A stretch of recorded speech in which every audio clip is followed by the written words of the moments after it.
ആകാശം ഭൂമികൾക്കെല്ലാം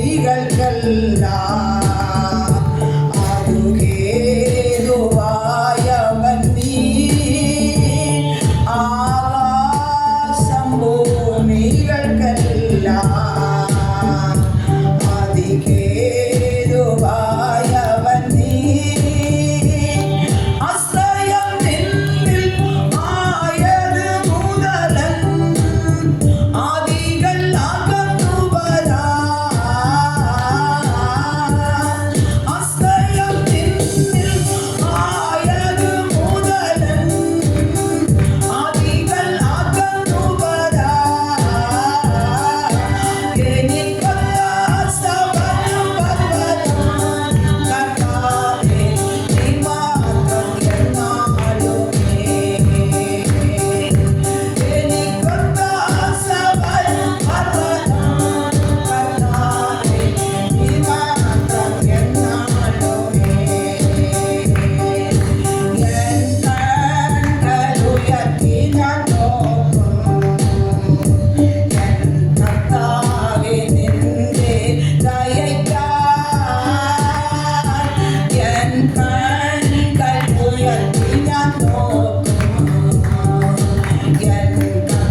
താഴ്മയോടും നീതിയോടും ദൈവസന്നിധാനത്തിൽ പോകുന്ന എല്ലാ അപേക്ഷകളും ദൈവം കേൾക്കുന്ന ദൈവമാണ്.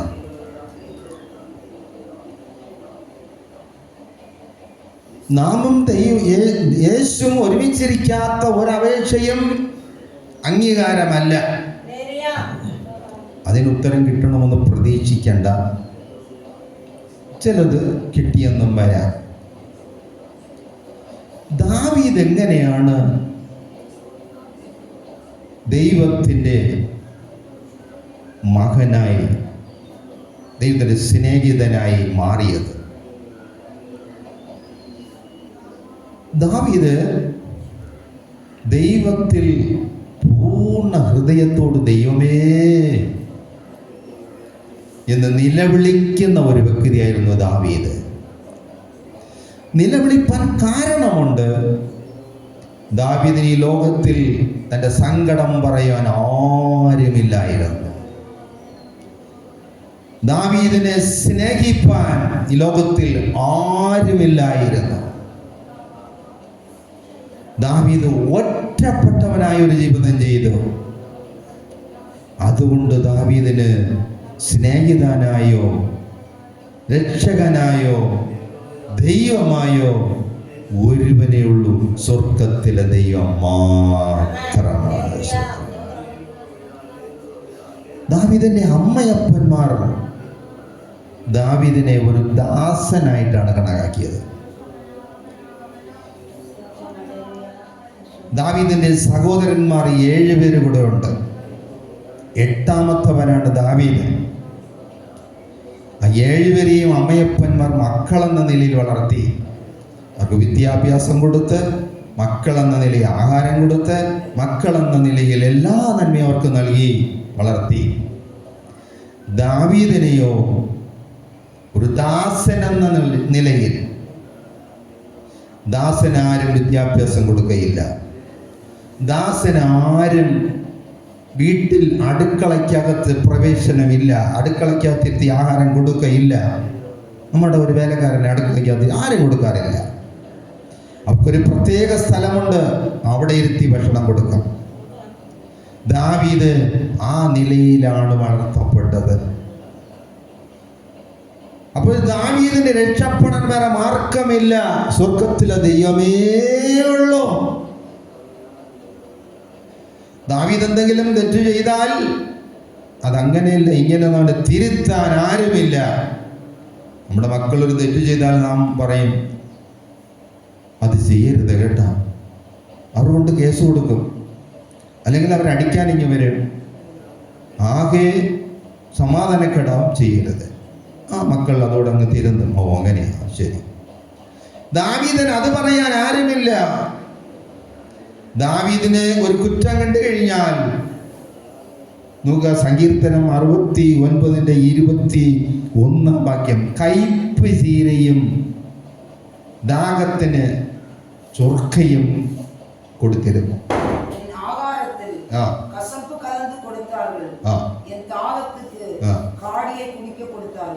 ദാവീദിന് ഇങ്ങനെയാണ് അമ്മയപ്പന്മാർ വളർത്തിയത്.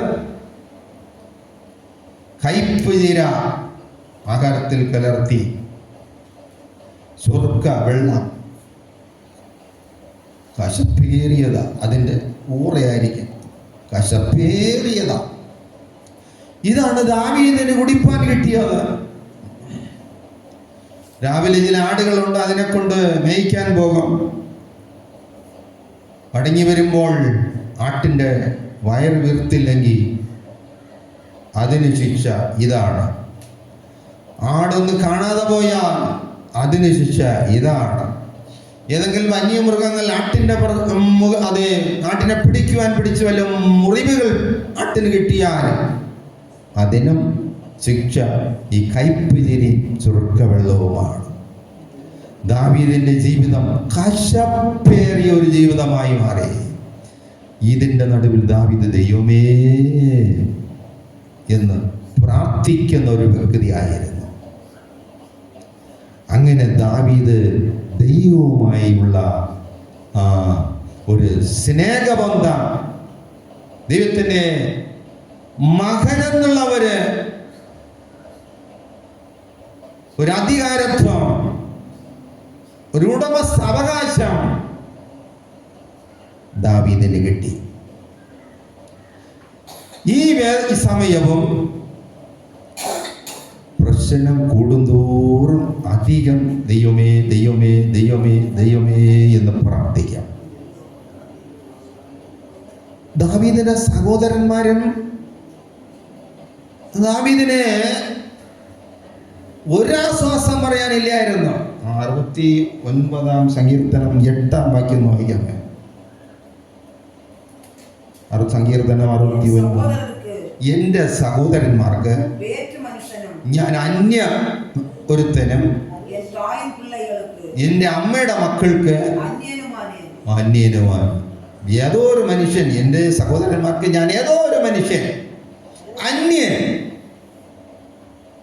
അപ്പോൾ ദാവീദിന് വീട്ടിനകത്ത് ആരുമില്ല, ബന്ധുവോ സ്വന്തമോ എന്ന് പറയാൻ.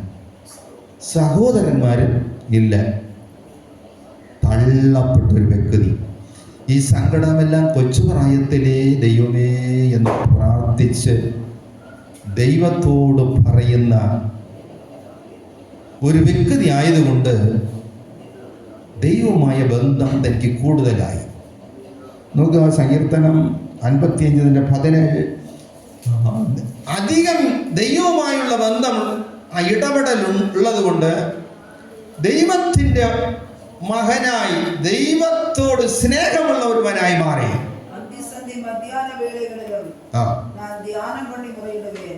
ഈ ദാവീദ് ചെയ്തത് വൈകിട്ടും രാവിലെയും ഉച്ചയ്ക്കും സങ്കടം ബോധിപ്പിച്ച് കരയാൻ.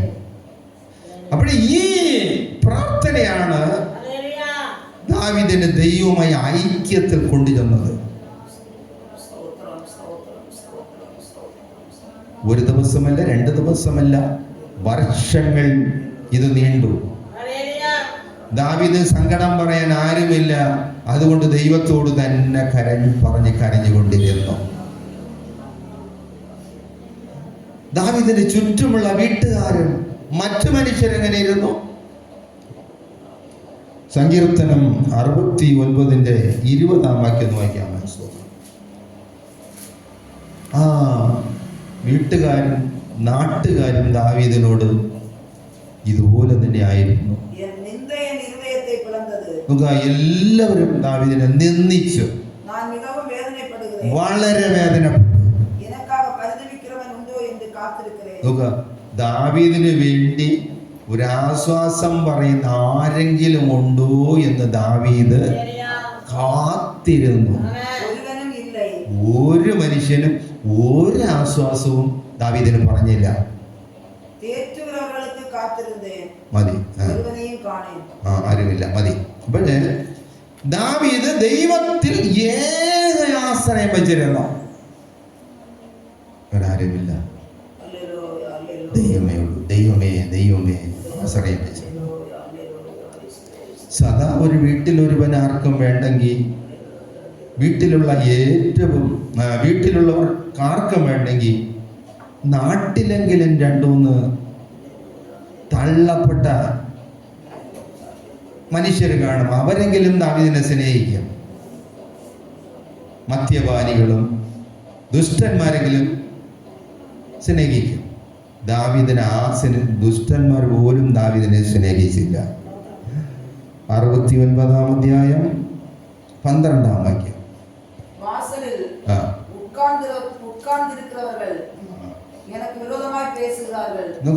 ദാവീദിനെ തെരുക്കളിലെ അങ്ങുമിങ്ങും കടവരാന്തയിലും ഒക്കെ ഇരിക്കുന്നവര് ദാവീദിനെ വിരോധമായി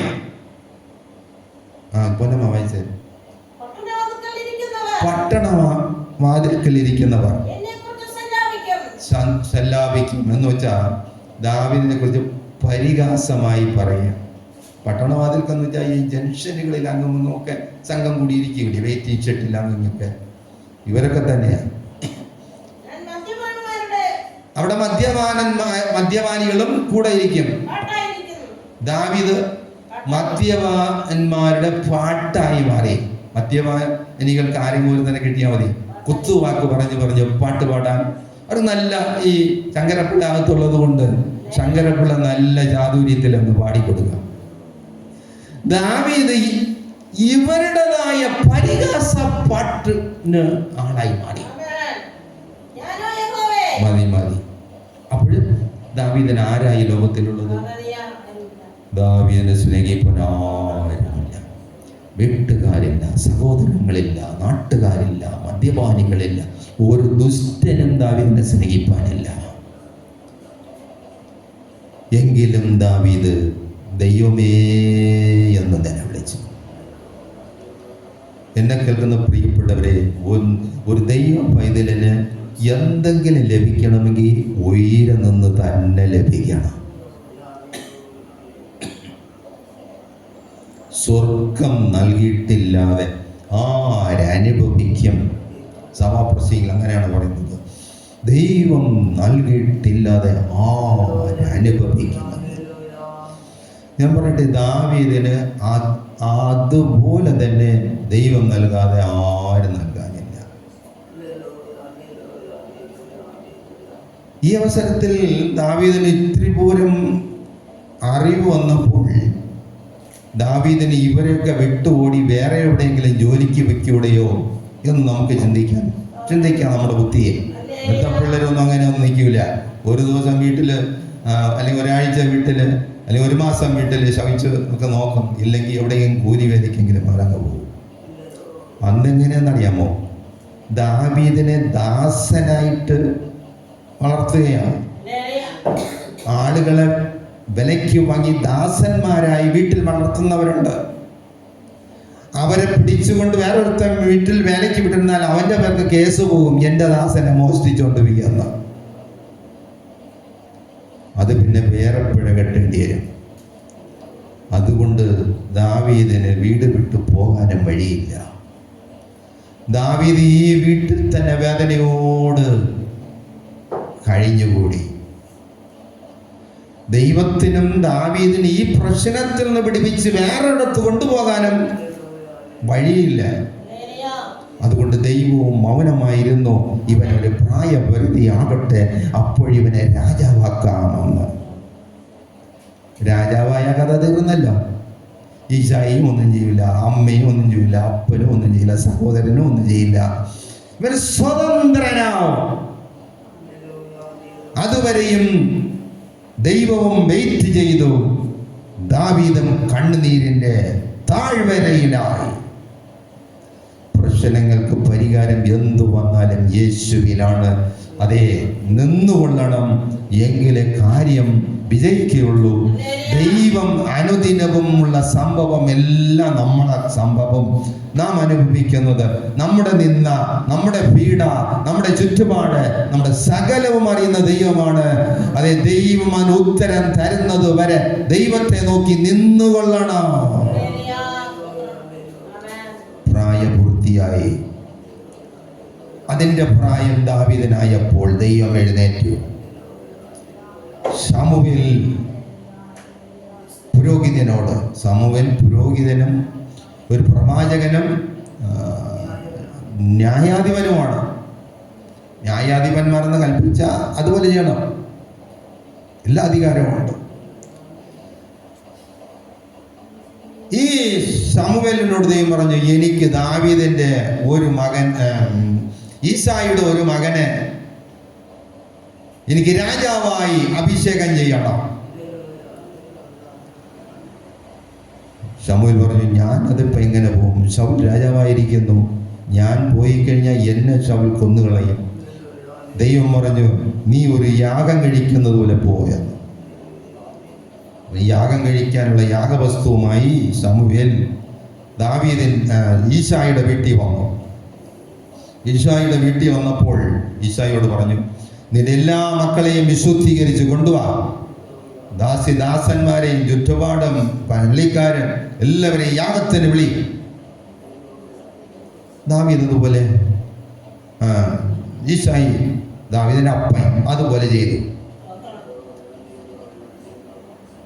വീട്ടിൽ ഏത് ഫംഗ്ഷൻ നടന്നാല്, വീട്ടിലേത് വിശേഷിച്ച ഏതെങ്കിലും ഒന്ന് നടന്നാൽ ദാവീദിനെ വിളിക്കാറില്ല. അവനൊറ്റയ്ക്ക് ആടുകളെ മേയിച്ചുകൊണ്ട് വനാന്തരത്തിൽ ആയിരിക്കും. ഈ അവസരത്തിൽ ഈശായുടെ മക്കളെല്ലാം കൊണ്ടുവരാൻ പറഞ്ഞു. ആരെ? ന്യായാധിപനായ ശമൂവേൽ. ഈശായുടെ കുടുംബത്തെ ന്യായം വിധിച്ച് തരിപ്പണമാക്കാൻ അധികാരമുള്ളവനാണ് ഈ ശമൂവേൽ. മക്കളെ കൊണ്ടുവരാൻ പറഞ്ഞു. മക്കളെ കൊണ്ടുവന്നു. മൂത്തവൻ തുടങ്ങി 7 പേരും വന്നു. ശമൂവേൽ പറഞ്ഞു, ഇവരെയെല്ലാം രാജാവായി അഭിഷേകം ചെയ്യാൻ പോകും. ഇനി നിനക്ക് മക്കളില്ലയോ? ഇനി ഒരുവനുണ്ട്, അവൻ ആടുകളെ മേയ്ക്കാൻ വനത്തിൽ പോയി. എല്ലാവരെയും വിളിക്കാൻ പറഞ്ഞപ്പം ദാവീദിനെ വിളിച്ചില്ല, മറ്റെല്ലാവരെയും വിളിച്ചു. ശമൂവേൽ അവൻ വരാതെ ഇവിടെ പന്തിക്കിരിക്കാൻ പറ്റുകയില്ല എന്ന് പറഞ്ഞ് മാറി നിന്നു. വരുന്നത് വരെ എല്ലാവരും വെയിറ്റ് ചെയ്തു. ഈശായിയുടെ മക്കളും ഈശായിയും വേലക്കാരും എല്ലാം ഓടി, ദേശത്തൊക്കെ ഓടി ദാവീദിനെ കണ്ടുപിടിച്ചു, കൊണ്ടുവന്നു. ശമൂവേൽ പറയുന്നു, ഇവനാണ് രാജാവ്. അങ്ങനെ ദൈവം രാജാവായി ഉയർത്തിയതാണ് ദാവീദ്.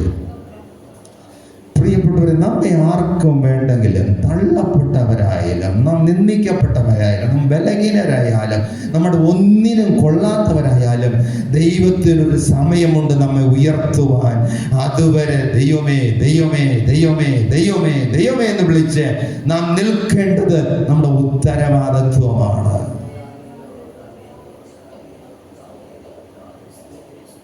മത്തായി സുവിശേഷം 6-ാം അധ്യായം 6-ാം വാക്യം. നമ്മുടെ പ്രാർത്ഥന നാമും ദൈവവും നാമും യേശുവും ഒരുമിച്ച് ഇരിക്കുന്നതാണ് പ്രാർത്ഥന. നിങ്ങൾ പ്രാർത്ഥിക്കുമ്പോൾ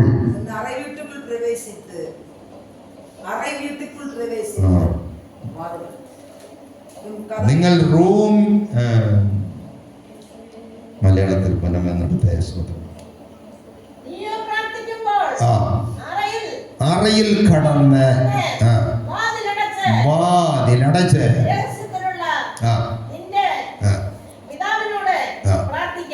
രഹസ്യത്തിലുള്ള നിന്റെ പിതാവിനോട് പ്രാർത്ഥിക്കുക. നീയോ പ്രാർത്ഥിക്കുമ്പോൾ അറയിൽ കടന്ന്, അറയെന്ന് പറഞ്ഞാൽ വീട്ടിലുള്ള അറയല്ല ഇവിടെ പറയുന്നത്, നമ്മുടെ ശരീരത്തിൽ ഹൃദയമാകുന്ന അതെ ആ അറയ്ക്കകത്ത് വേറെ ആർക്കും അവിടെ പ്രവേശനമില്ല.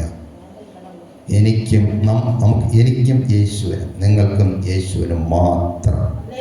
വാതിലടയ്ക്കുക. ഈ ലോക ചിന്തകളോ, ഈ ലോകത്തിലെ ഭാരങ്ങളോ, ഈ ലോകത്തിലെ ആവശ്യങ്ങളോ, ഈ ലോകത്തിലെ ബുദ്ധിമുട്ടുകളോ, ഈ ലോകത്തിലെ അതെ നമ്മെക്കുറിച്ച് പഴി പറയുന്നത് ഒന്നും അതിനകത്ത് പ്രവേശനമില്ല. അതെല്ലാം പുറത്ത്. ഇതെന്തെങ്കിലും കൂടെ പ്രാർത്ഥനയിൽ റൂമിനകത്ത് വരുമെങ്കിൽ ഈ പാപക്കെട്ട് ക്രിസ്തുവിനെ പുറത്താക്കും. ക്രിസ്തു നമ്മോടിരിക്കണമെങ്കിൽ ആ പാപക്കെട്ടിനെ നമ്മൾ പുറത്താക്കണം. നാം യേശു മാത്രം. അതാണ് പ്രാർത്ഥന. ഈ പ്രാർത്ഥന ദാവീദ് വർഷങ്ങൾ നടത്തി. കൊച്ചു പ്രായം മുതൽ ഒരു രാജാവാകാൻ പ്രായമാകുന്നത് വരെ ഈ പ്രാർത്ഥന നടത്തി. എന്ന് പറഞ്ഞാൽ ദൈവം ഉത്തരം തരുന്നത് വരെ ഈ പ്രാർത്ഥന തുടരണം. ഹല്ലേലൂയ. ഈ കൃപായുഗത്തിലൊന്നും ഇത്രയും വർഷക്കാലം ആരും ഇരിക്കേണ്ടി വന്നിട്ടില്ല. അതിവേഗത്തിൽ ഉത്തരം കിട്ടിയിട്ടുണ്ട്. അതിവേഗത്തിൽ അന്ന് ദാവീദ് അങ്ങനെ ഇരുന്നാണ് ഉത്തരം വാങ്ങിയത്. ദൈവത്തോടുള്ള ഏത് പ്രാർത്ഥനയ്ക്കും ഉത്തരമുണ്ട്, ഏത് സങ്കടയാചനയ്ക്കും ഉത്തരമുണ്ട്. മനുഷ്യന്റെ സങ്കടം ഏതായാലും അതിന് ഉത്തരമുണ്ട്. വാതിലടച്ച് പ്രാർത്ഥിച്ചു. നമ്മുടെ പ്രാർത്ഥനയ്ക്ക് ഉത്തരം കിട്ടുന്നത് നാം യേശുവുമായി ഒരുമിച്ചിരിക്കാം. നമ്മുടെ ആവശ്യം യേശുവിനോട് പറയേണ്ടത് നാമല്ല, നമ്മുടെ അകത്തുള്ള പരിശുദ്ധാത്മാവാണ് പറയേണ്ടത് യേശുവിനോട്. നമ്മുടെ ഹൃദയവേദനകൾ നാം വായ് കൊണ്ടല്ല പറയേണ്ടത്, നമ്മുടെ ഹൃദയം വേദന ദൈവസിംഹാസനത്തിൽ പകർന്നു കൊടുക്കുക. ഇനും പറഞ്ഞാൽ പരിശുദ്ധാത്മാവ് നമുക്ക് വേണ്ടി പ്രാർത്ഥിക്കും. റോമാലേഖനം 8-26 വാക്യം.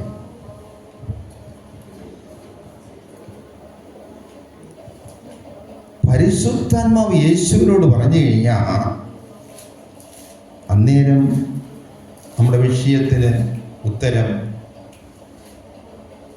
ഉടൻ ലഭിക്കും. റോമാലേഖനം 8:26.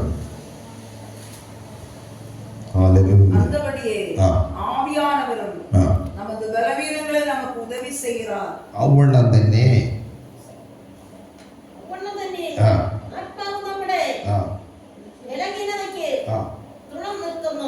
ആത്മാവ്, നമ്മുടെ അകത്തുള്ള പരിശുദ്ധാത്മാവ്, നാം യേശുമായി ഒരുമിച്ചിരിക്കുമ്പോൾ ദൈവത്തിന്റെ ആത്മാവ് നമുക്ക് തുണ നിൽക്കാം. എന്നുവെച്ചാൽ നമ്മുടെ ആവശ്യം ദൈവത്തിന്റെ ആത്മാവ് അപേക്ഷിക്കാം, തുണ നിൽക്കാം. അടുത്ത് അപ്പോൾ നമുക്ക് ആവശ്യം പോലെ നാം യേശു ഒരുമിച്ചിരുന്നോളണം. സമയം അതിന് ഇത്ര സമയമൊന്നുമില്ല. ആവശ്യം പോലെ ഉത്തരം കിട്ടും വരെ നാം യേശുവും ഒരുമിച്ചിരുന്നോളണം. ആവശ്യം പോലെ പ്രാർത്ഥിക്കണം എന്നുള്ളതിന് എന്താണെന്ന് നമുക്കറിഞ്ഞില്ല. അതുകൊണ്ട് നമ്മൾ ഇരുന്നേ പറ്റൂ. ആത്മാവ്, ദൈവത്തിന്റെ ആത്മാവ് യേശു നമ്മുടെ വീട്ടിൽ വരുമ്പോഴേ, യേശു നമ്മുടെ ഹൃദയത്തിൽ വരുമ്പോഴേ യേശുവിനോടുകൂടെ പരിശുദ്ധാത്മാവും കൂടെ അകത്ത് വരും. ഒരു വീട്ടിൽ യേശു വന്നാൽ പരിശുദ്ധാത്മാവും കൂടെ വരും. ഞാൻ യേശുവിനെ ഹൃദയത്തിൽ അംഗീകരിച്ചാൽ യേശു വരുമ്പം പരിശുദ്ധാത്മാവ് കൂടെ വരും. നിങ്ങൾ യേശുവിനെ ഹൃദയത്തിൽ അംഗീകരിച്ചാൽ പരിശുദ്ധാത്മാവ് കൂടെ വരും. കൂടെ വന്നു കഴിഞ്ഞാൽ പരിശുദ്ധാത്മാവ് ദൈവത്തോട് അപേക്ഷിക്കാം.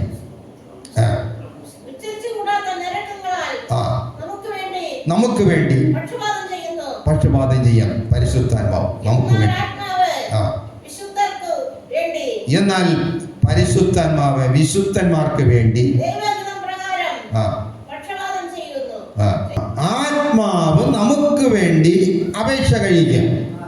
അത്രയാണ് എനിക്ക് വേണ്ടത്. ആത്മാവ് നമുക്ക് വേണ്ടി അപേക്ഷ കഴിക്കാം. അപ്പൊ യേശു നമ്മുടെ വീട്ടിൽ വരുമ്പോൾ പരിശുദ്ധാത്മാവ് കൂടെ വരും. പരിശുദ്ധാത്മാവ് എന്ത് ചെയ്യുമെന്നറിയാമോ? യേശുവിനോട് കൂടെ അപേക്ഷിക്കാം എന്ന് പറഞ്ഞാൽ പരിശുദ്ധാത്മാവ് പറയും, യേശുവേ, നിനക്ക് ഈ വീട്ടിൽ താമസിക്കണമെങ്കിൽ ഡിസ്റ്റർബ് കൂടാതെ, യേശുവിന് ഈ വീട്ടിൽ താമസിക്കണമെങ്കിൽ ഈ വീട്ടിൽ ഇന്ന പ്രശ്നമുണ്ട്, അതിന് പുതുക്കി പണിതാലേ ഇവിടെ താമസിക്കാൻ പറ്റുള്ളൂ. തീത്തോസ് 3:7 ഇവിടെ വായിക്കാം. ആ കൂട്ടത്തിൽ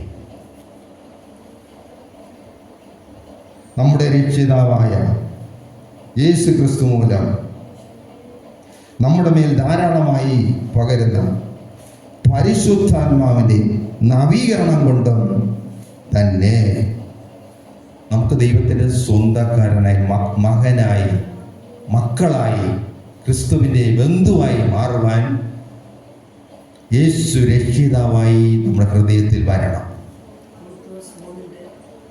7 യേശു രക്ഷിതാവായി നമ്മുടെ ഹൃദയത്തിൽ വരണം. നമ്മുടെ രക്ഷകനായി വരണം.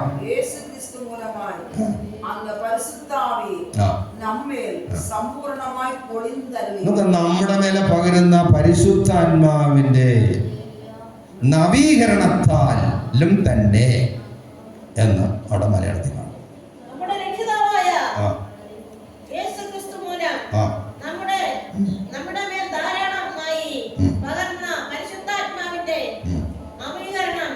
നവീകരണത്താലും തന്നെ കൊണ്ട് തന്നെ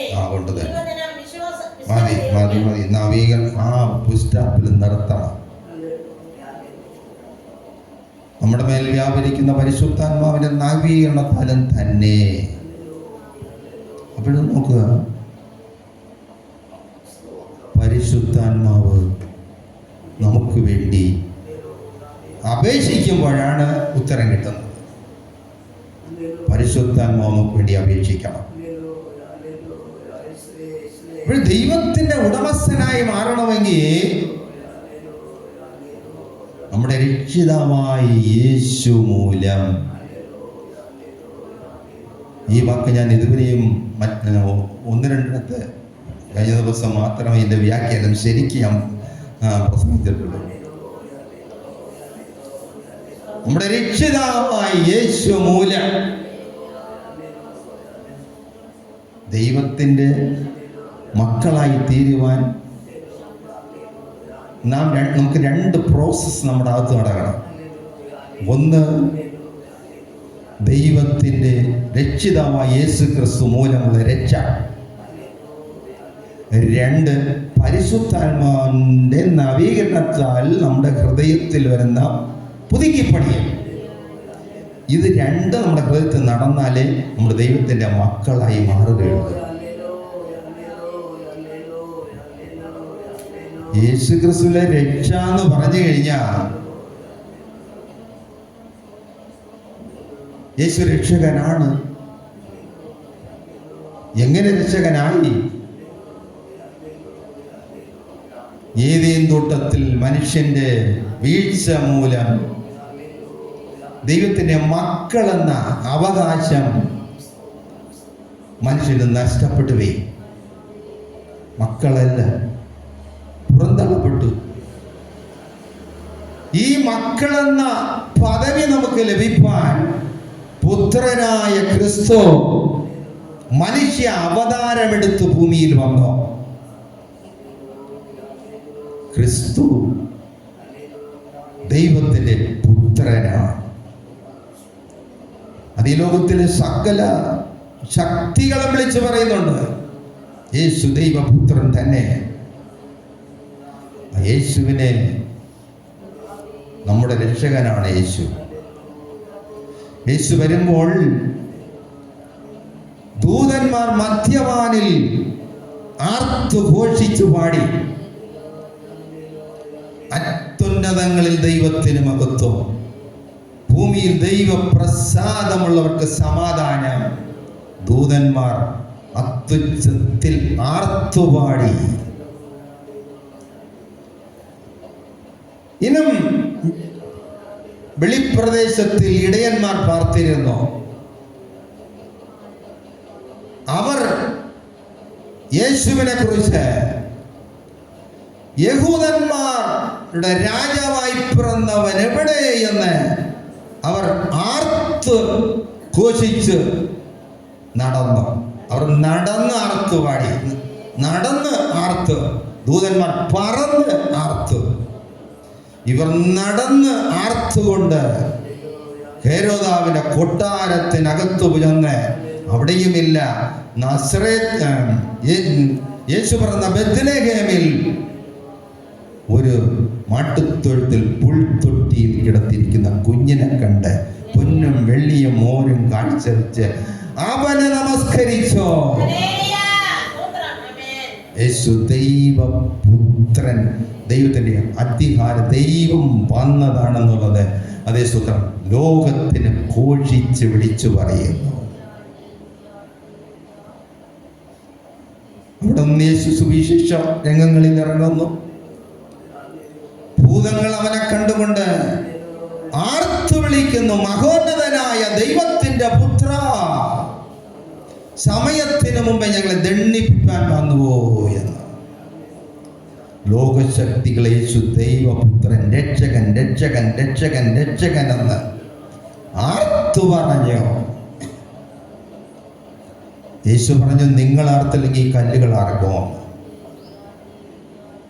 യേശു ദൈവപുത്രൻ എന്ന പ്രകൃതി ശബ്ദങ്ങൾ ലോകങ്ങളിലെല്ലാം ഇവരും ആർത്തുഘോഷിച്ച സംഭവം.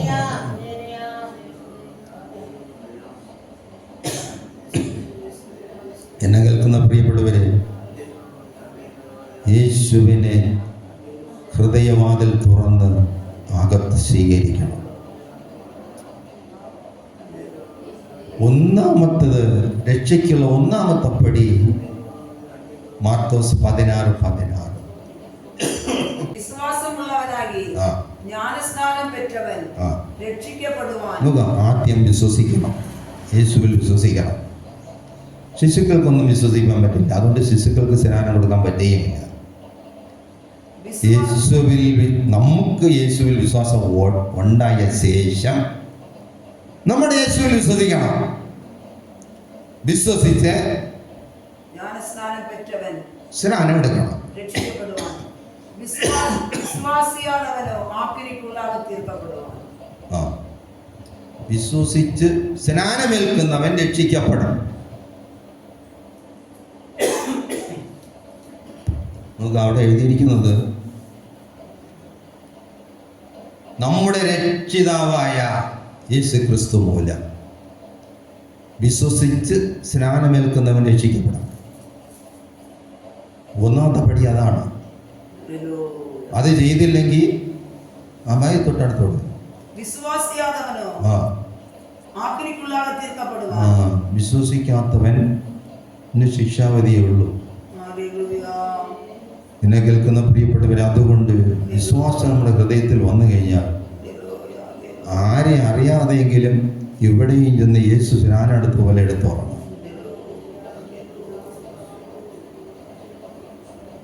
ഈ നൂറ്റാണ്ടിൽ നാമും ദൈവവുമായുള്ള ബന്ധം കെട്ടിപ്പടുത്തുകൊള്ളണം. ഈ ലോകത്തിൽ പേരും പ്രശസ്തിയും ഒന്നും വേണ്ട. രണ്ടാമത്തതാണ് പരിശുദ്ധാത്മാവിന്റെ നവീകരണത്താൽ ലഭിക്കുന്ന പദവി. പരിശുദ്ധാത്മാവ് നമുക്ക് വേണ്ടി ദൈവത്തോട് അപേക്ഷിക്കണം. നമ്മുടെ അപേക്ഷയല്ല, പരിശുദ്ധാത്മാവ് നമ്മുടെ ഹൃദയത്തിൽ, പരിശുദ്ധാത്മാവ് ദൈവത്തോട് അപേക്ഷിക്കണം. ഹൃദയം നുറുങ്ങിയവർക്ക് യഹോവ സമീപസ്ഥൻ, മനസ്സ് തകർന്നവരെ അവൻ രക്ഷിക്കുന്നു. നമ്മുടെ ഭാരങ്ങളും വേദനകളും പരിശുദ്ധാത്മാവ് ദൈവത്തോട് അപേക്ഷിക്കണം. യേശു നമ്മുടെ വീട്ടിൽ താമസത്തിന് വരുമ്പോൾ ഇവിടെ യേശുവിന് താമസിപ്പാൻ യോഗ്യതയില്ലാത്ത ഭാഗങ്ങൾ പരിശുദ്ധാത്മാവ് നവീകരണം, പുതുക്കിപ്പണി. ചിലപ്പോൾ നമ്മുടെ കടഭാരമായിരിക്കും, ചിലപ്പോൾ നമ്മുടെ മക്കളുടെ വിഷയമായിരിക്കും, ചിലപ്പോൾ നമ്മുടെ ഏതെങ്കിലും വിഷയങ്ങളായിരിക്കാം. പരിശുദ്ധാത്മാവ് പറയും, യേശു കർത്താവേ, ഈ വീട്ടിൽ താമസിക്കുവാൻ ഇവിടെ മക്കളുടെ ആവശ്യം ഇങ്ങനെ ഇരിക്കുന്നു, നാട്ടുകാർ ദുഷിക്കുന്നു. ഇവിടെ കടഭാരം ഇങ്ങനെ ഇരിക്കുന്നു, നാട്ടുകാർ ദുഷിക്കുന്നു. ഇതിന് പരിഹാരം വരുത്താതെ യേശുവേ, അങ്ങക്ക് ഈ വീട്ടിൽ സുരക്ഷിതമായി താമസിക്കാൻ പറ്റുകയില്ല. വീട്ടിന്റെ ഉടമസ്ഥനായ യേശു പറയും, വേഗം നടത്തിക്കോ, അതിനെ പണിതോ. പരിശുദ്ധാത്മാവ് അതിനെ ഉടനെ നവീകരണം നടത്തും, പുതുക്കിപ്പണിയിൽ നടത്തും. നമ്മുടെ പ്രാർത്ഥനാ വിഷയത്തിന് ഉത്തരം പരിശുദ്ധാത്മാവ് യജമാനനായ യേശുവിനോട് അപേക്ഷിക്കും. നിങ്ങൾക്ക് ഏകദേശം കാര്യം മനസ്സിലായെന്ന് വിചാരിക്കുന്നു. ഒരു ചെറിയ ഉദാഹരണം കൂടെ പറഞ്ഞ് പ്രസംഗം അവസാനിപ്പിക്കാമെന്ന് വിചാരിക്കുന്നു. ഹല്ലേലൂയ. നിങ്ങൾ ഒരു വീട് വിലയ്ക്ക് വാങ്ങി എന്നിരിക്കട്ടെ. നിങ്ങൾ അവിടെ താമസത്തിന് പോകുമ്പോൾ പുതുക്കി പണിയുവാൻ മേസ്തിരിമാരെ വേലക്കാരെയും കൂടെ കൊണ്ടുപോകും. അല്ലെങ്കിൽ നമ്മൾ ഈ നാട്ടുവഴക്കം നോക്കുമ്പോൾ ആദ്യം മേസ്തിരിമാരെ എല്ലാം കൊണ്ടുപോയി പുതുക്കി പണിയും, രണ്ടാമത് താമസത്തിന് പോകും. പക്ഷെ തിരുവചന പ്രകാരം ഇങ്ങനെ പഠിക്കാം. നിങ്ങളുടെ വീട്ടിൽ താമസത്തിന് പോകുമ്പോൾ വേലക്കാരെ കൂടെ കൊണ്ടുപോകും ആ വീടിനെ പുതുക്കി പണിയാൻ. നിങ്ങളുടെ ഹൃദയത്തിൽ ഈ സുതാമസത്തിന് വരുമ്പോൾ പരിശുദ്ധാത്മാവാം വേലക്കാരൻ കൂടെ വരും. എന്തിനൊന്ന എന്ന് പറഞ്ഞാൽ നമ്മുടെ വീട്ടിനകത്ത് ഉള്ള അപമാനങ്ങളും നിന്ദകളും പരിഹാസങ്ങളെല്ലാം മാറ്റാൻ വേണ്ടി പരിശുദ്ധാത്മാവ് ഇറങ്ങി വരും. അത് നമ്മുടെ ഹൃദയത്തിൽ യേശു താമസത്തിന് വന്നാലേ അത് നടക്കുള്ളൂ. യേശു നമ്മുടെ ഹൃദയം താമസത്തിന് കൊടുക്കണം. പ്രാർത്ഥിക്കുമ്പോൾ വേറെ ആരും മുറിക്കകത്ത് വരരുത്, യേശു മാത്രം, ഞാനും യേശു മാത്രം. ദാവീദ് വർഷക്കാലം അങ്ങനെ പ്രാർത്ഥിച്ചാണ് രാജാവായത്. നമ്മുടെ ആവശ്യം ഇതുണ്ടോ? നമ്മുടെ ആത്മാവിൽ ദൈവമേ എന്ന് പ്രാർത്ഥിച്ചു പോകുമെങ്കിൽ ഏത് വിഷയവും സ്വർഗത്തിലെ ദൈവം പരിഹാരം നൽകി നിങ്ങളെ അനുഗ്രഹിക്കും. അതെ, നിങ്ങളെ ഉയർത്തും. പ്രശ്നത്തിന് പരിഹാരം ഉണ്ടാകും. യേശു മാറാത്തവൻ, പരിശുദ്ധാത്മാവിൽ കൂടെയാണ് വിടുതൽ അതെ നമ്മുടെ മേലെ വ്യാപരിക്കപ്പെടുന്നത്. എല്ലാവരെയും കണ്ണുകളടയ്ക്കാം. എല്ലാവരെയും കണ്ണുകളടയ്ക്കാം. യേശുവിനെ നമ്മുടെ ഹൃദയം ഒന്ന് ഹല്ലേലൂയ യേശുവേ എന്ന് നമുക്ക് ഹല്ലേലൂയ ഹല്ലേലൂയ. യേശുവേ എന്നെ രക്ഷിക്കണമേ, യേശുവേ എന്നെ സഹായിക്കണമേ. കർത്താവേ, എൻ്റെ ആവശ്യങ്ങൾ, എൻ്റെ അവസ്ഥ അറിയുന്നത് അങ്ങേ മാത്രമാണ്. എൻ്റെ വേദനയെ ശരിക്കറിയുന്നത് കർത്താവേ അങ്ങ് മാത്രമാണ്. ഹല്ലേലൂയ. എൻ്റെ സങ്കട വാർത്ത കേൾക്കുവാൻ ഭൂമിയിൽ ആരുമില്ല. എൻ്റെ വിഷയത്തിന് പരിഹാരം നൽകുവാൻ ആർക്കും സാധ്യമല്ല.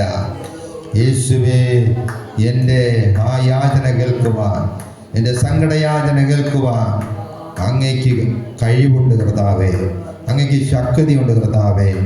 Hallelujah hallelujah. അങ്ങ് എൻ്റെ വീട്ടിൽ താമസത്തിന് വരണമേ, എൻ്റെ ഹൃദയത്തിൽ താമസത്തിന് വരണമേ, എൻ്റെ ഹൃദയത്തിൽ അങ്ങ് വരണമേ. ഹല്ലേലൂയ. യേശുവിന് വസിപ്പാൻ കഴിയാതിരിക്കുന്ന എല്ലാ ചിന്തകളെയും ലോക ഭാരങ്ങളെയും ഹല്ലേലൂയ ഞാൻ അതിനോട് എതിർക്കുന്നു. Hallelujah hallelujah hallelujah. യേശുവിന്റെ നാമത്തിൽ യേശുവിന് വിരോധമായ ചിന്തകളും ആകുലങ്ങളെയും പുറത്തു നിൽക്കാൻ കൽപ്പിക്കുക. ഹല്ലേലൂയ. യേശു നമ്മുടെ ഉള്ളങ്ങളിൽ വരട്ടെ. ഹല്ലേലൂയ. അവൻ സർവശക്തൻ. ഹല്ലേലൂയ. അവൻ ഹല്ലേലൂയ വല്ലവൻ.